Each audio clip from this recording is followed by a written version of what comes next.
L'accord de partenariat économique conclu en 2014 entre l'Afrique de l'Ouest et l'Union européenne et ratifié en 2016 se décline en une quarantaine d'engagements portant sur le partenariat, le commerce, la diversification de l'économie et l'accroissement de la capacité de production des pays engagés dans cet accord. Pour tirer le maximum de profit de cet accord entre l'Afrique de l'Ouest et l'Union européenne, des efforts sont nécessaires, d'où la mise en œuvre de cette stratégie 2017-2020 par la Côte d'Ivoire. En quoi consiste cette stratégie?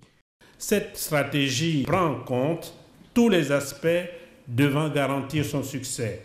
Je pense notamment au renforcement de la gouvernance nationale de l'accord, à celui de l'appropriation nationale de l'accord, à la mise en œuvre des réformes et disciplines issues de l'accord de partenariat, à la promotion des entreprises et à la réalisation d'investissements pourvoyeurs d'emplois.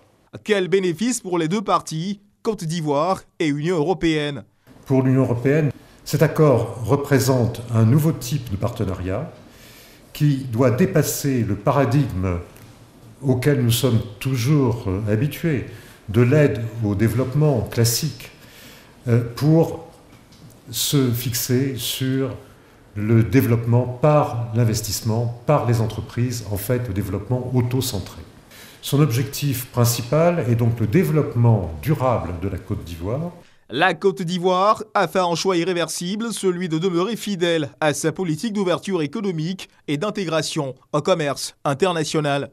Les volumes globaux des échanges de la Côte d'Ivoire avec l'Union européenne ont évolué de 2800 milliards de francs CFA en 2011 à 4218 milliards de francs CFA en 2016, soit une progression de 50,6% sur la période. La Côte d'Ivoire est ainsi devenue un partenaire privilégié de l'Union européenne.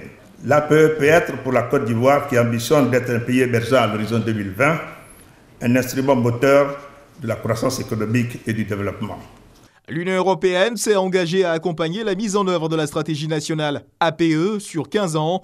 La rédaction d'un document quinquennal servira de cadre de cohérence pour toutes les actions destinées à tirer profit de l'APE et à en minimiser les impacts négatifs.